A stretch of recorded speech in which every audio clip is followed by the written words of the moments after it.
Good morning to everyone. DC machine and transformer જેમાં આપણે chapter number 2 વિશે વાત કરતા હતા. ચેપ્ટર નંબર 2માં આપણે અગાઉના લેક્ચરમાં ડીસી જનરેટરના અલગ અલગ પ્રકારો વિશેની માહિતી મેળવી હતી. આપણને ખ્યાલ છે કે ડીસી જનરેટરના મેઇનલી કુલ 3 પ્રકાર આવેલા હોય, જેમ કે શન્ટ પ્રકારનું જનરેટર, પછી સિરીઝ પ્રકારનું જનરેટર અને કમ્પાઉન્ડ પ્રકારનું જનરેટર. અને કમ્પાઉન્ડ પ્રકારના જનરેટરમાં પણ 2 પેટા વિભાગ આવેલા હોય, ક્યુમ્યુલેટિવ કમ્પાઉન્ડ અને ડિફરન્શિયલ કમ્પાઉન્ડ. તો આ તમામ પ્રકારો વિશે આપણે માહિતી મેળવ્યા પછી દરેકના ડાયાગ્રામ અને દરેકના જે પણ કંઈ ઇક્વેશન હોય એ ઇક્વેશન વિશેનો ખ્યાલ આપણે મેળવ્યો હતો. હવે આપણે દરેક પ્રકારનું જનરેટર જોયા પછી એ દરેક જનરેટરનું જે પરફોર્મન્સ હોય એ પરફોર્મન્સને આપણે on the base graph paper ઉપર કઈ રીતે ડ્રો કરી શકાય, એટલે કે એનું વોલ્ટેજ અને કરંટનો જે રિલેશન હોય એ રિલેશનને આપણે ગ્રાફ પેપર ઉપર ઇન્ડિકેશન કરવું હોય તો કઈ રીતે કરી શકાય, તો એ ઇન્ડિકેશનને આપણે હવે આજના લેક્ચરમાં શીખીશું.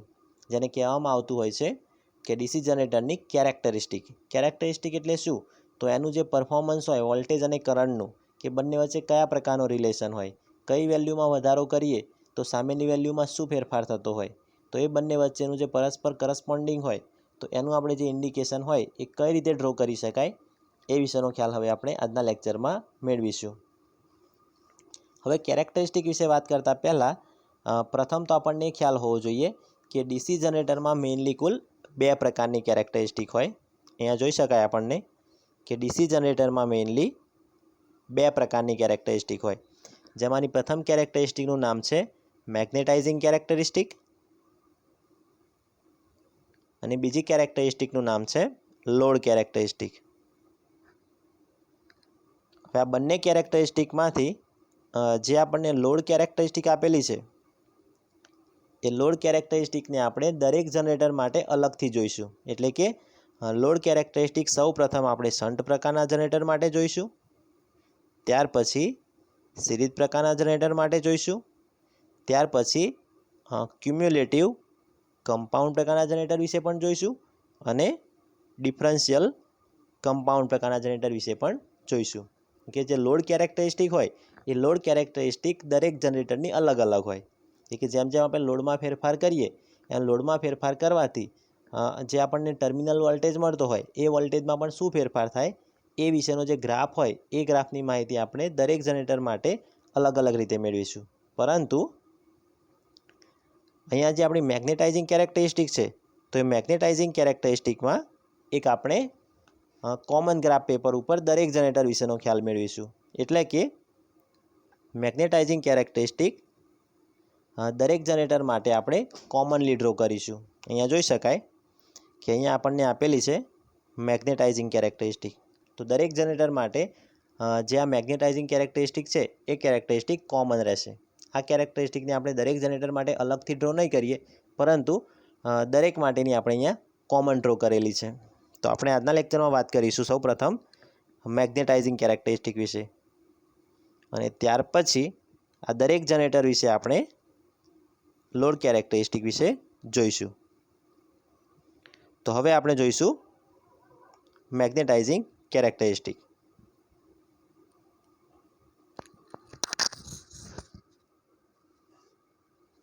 તો સૌપ્રથમ મેગ્નેટાઇઝિંગ કેરેક્ટરિસ્ટિકને સમજતા પહેલાં આપણે એનો ડાયાગ્રામ જોઈ લઈશું. ડાયાગ્રામ પરથી અહીંયા જોઈ શકાય કે અહીંયા આપણને આર્મેચર આપેલું છે. આર્મેચરની સાથે અહીંયા એક પ્રકારનું આપણને વાઇન્ડિંગ કરેલું છે, જે વાઇન્ડિંગને આપણે પેરેલલમાં જોડેલું છે એટલા માટે કહીશું અહીંયા શન્ટ પ્રકારનું વાઇન્ડિંગ. અને આર્મેચરની સાથે એક રેઝિસ્ટન્સ જોડેલો છે. ત્યાર પછી અહીંયા કરંટના માપન માટે એક એમીટર જોડેલું છે. અહીંયા આપણને એક સ્વિચ આપેલી છે અને ફાઇનલી અહીંયા એક આપણું વોલ્ટમીટર કનેક્ટ કરેલું છે. તો મેગ્નેટાઇઝિંગ કેરેક્ટરિસ્ટિકની ચર્ચા કરતાં પહેલાં એક આ ડાયાગ્રામ આપણે જોઈ લઈશું. હવે ડાયાગ્રામ પરથી આપણે કેરેક્ટરિસ્ટિક કઈ રીતના પરફોર્મન્સ આપતું હોય એ વિશે વાત કરીશું. તો પ્રથમ તો આપણને એ ખ્યાલ હોવો જોઈએ કે જે આપણે કેરેક્ટરિસ્ટિક ડ્રો કરવાના છીએ એ કેરેક્ટરિસ્ટિક કયા 2 પેરામીટર માટે છે. તો અહીંયા જોઈ શકાય કે કેરેક્ટરિસ્ટિકમાં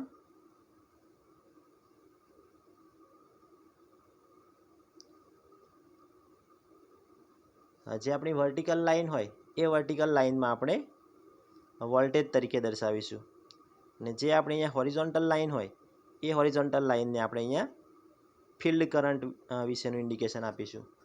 એટલે કે આપણે જે ગ્રાફ દોરવાના છીએ એ ગ્રાફ વી અને આઈએફનો છે, એટલે કે ટર્મિનલ વોલ્ટેજ અને ફિલ્ડ કરંટનો છે.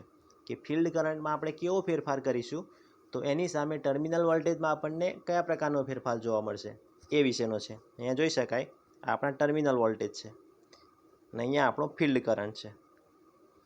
તો જ્યારે આપણે અહીંયા ફિલ્ડ કરંટમાં ફેરફાર કરીશું તો આ ફેરફાર કરવાથી અહીંયા જે આપણો ટર્મિનલ વોલ્ટેજ હોય એમાં કયા પ્રકારનું ચેન્જીસ જોવા મળશે એ વિશેની માહિતી આપણે ગ્રાફ દ્વારા મેળવીશું.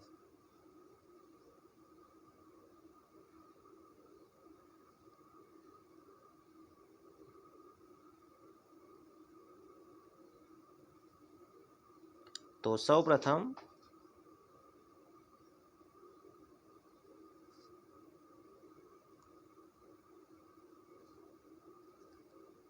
આપણે એની પ્રોસેસ જોઈશું.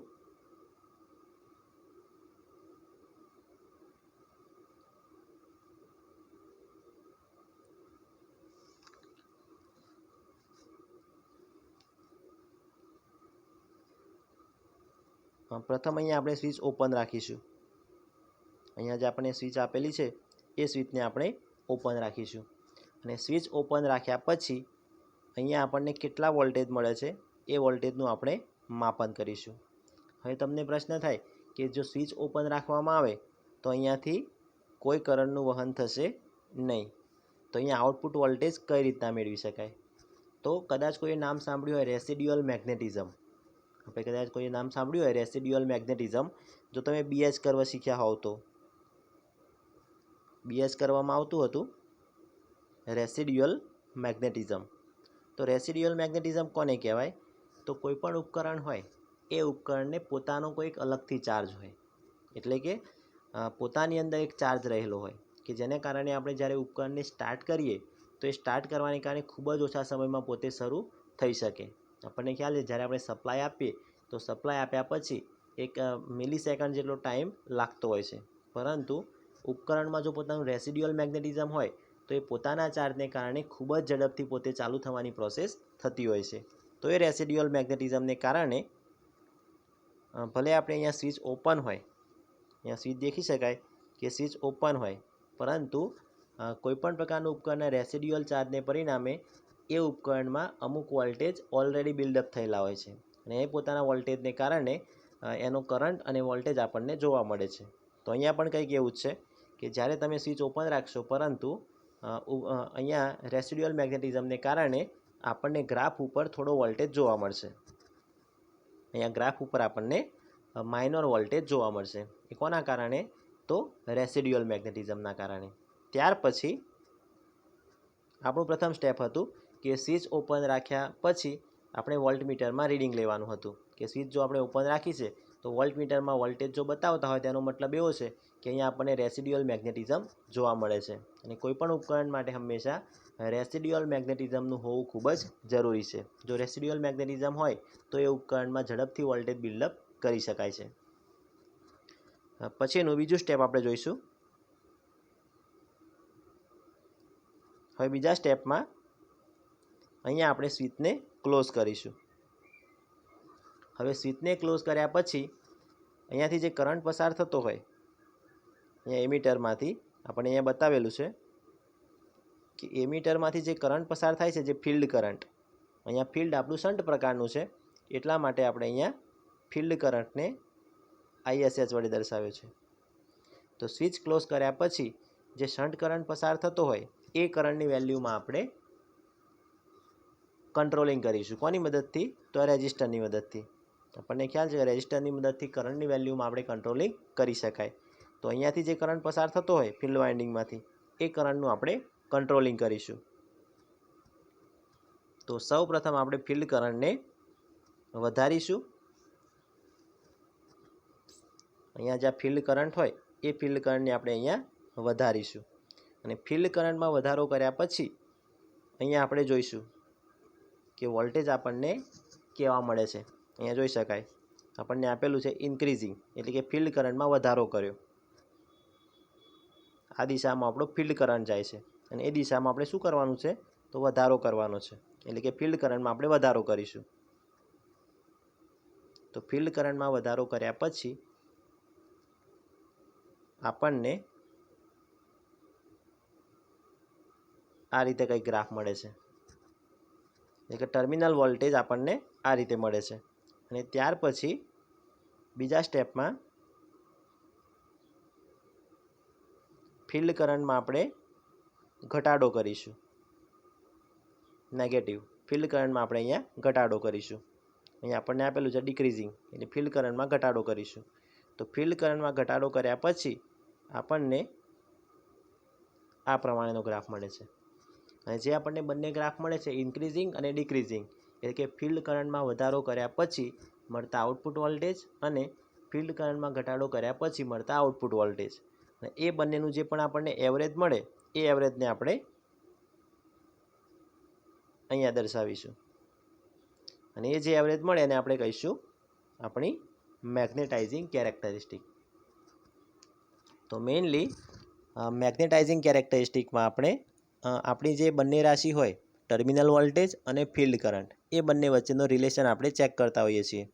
અને બંને વચ્ચેના રિલેશનમાં સૌપ્રથમ આપણે સ્વિચ ઓપન રાખી અને ત્યાર પછી વોલ્ટેજનું રીડિંગ લઈશું.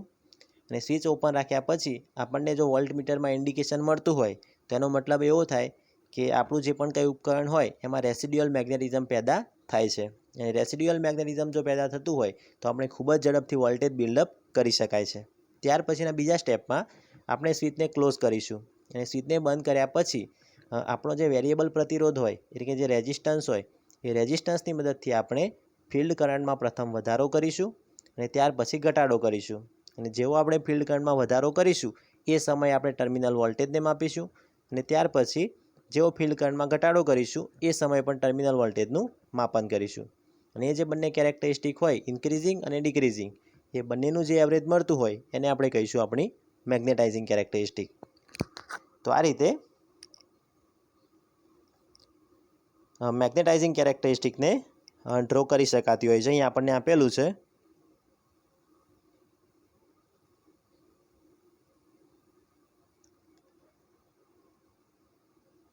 અને દરેક પ્રકારનું જે જનરેટર હોય શન્ટ પ્રકારનું, સિરીઝ પ્રકારનું અને કમ્પાઉન્ડ પ્રકારનું એ દરેક પ્રકારના જનરેટર માટેની જે કોમન કેરેક્ટરિસ્ટિક આપણે ડ્રો કરી છે એને આપણે અહીંયા મેગ્નેટાઇઝિંગ કેરેક્ટરિસ્ટિક તરીકે લીધી છે.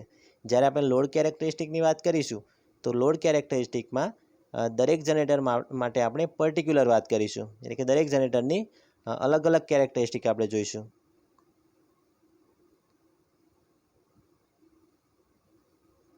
તો જો જીટીયુની દ્રષ્ટિએ આપણે વાત કરીએ તો જીટીયુની દ્રષ્ટિએ પણ આ ક્વેશ્ચન ખૂબ જ અગત્યનો ગણી શકાય, કેમ કે દરેક જનરેટરની જ્યારે કેરેક્ટરિસ્ટિકની વાત આવશે તો કેરેક્ટરિસ્ટિકના રિલેટેડ ક્વેશ્ચન હંમેશા જીટીયુમાં પૂછાતા હોય છે. અને કેરેક્ટરિસ્ટિકનો જે ક્વેશ્ચન હોય એ ક્વેશ્ચનને આપણે પ્રેક્ટિકલી સમજવો ખૂબ જ જરૂરી છે, કેમ કે ગ્રાફને જ્યારે તમે ગોખીને યાદ રાખવા જશો તે વસ્તુને તમે શોર્ટ ટાઈમમાં મેમરી લોસ થઈ જશે.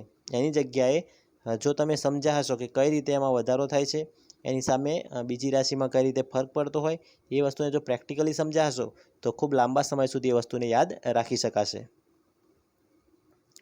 તો હવે પછીના લેક્ચરમાં આપણે દરેક જનરેટરની જે લોડ કેરેક્ટરિસ્ટિક છે એ દરેક જનરેટરની લોડ કેરેક્ટરિસ્ટિક વિશે વારાફરતી એટલે કે પર્ટિક્યુલર આપણે માહિતી મેળવીશું. પ્રથમ આપણે શન્ટ અને સિરીઝની જોઈશું અને ત્યાર પછી કમ્પાઉન્ડ જનરેટરની કેરેક્ટરિસ્ટિક વિશેની વાત કરીશું. અને તમામ કેરેક્ટરિસ્ટિક પૂર્ણ થયા પછી દરેક જે જનરેટર હોય એ દરેક જનરેટરની તમામ કેરેક્ટરિસ્ટિકને આપણે માત્ર એક જ ગ્રાફમાં દર્શાવીશું, જેથી કરીને આપણને દરેક કેરેક્ટરિસ્ટિક વિશેનો કોમન ખ્યાલ મેળવી શકાય.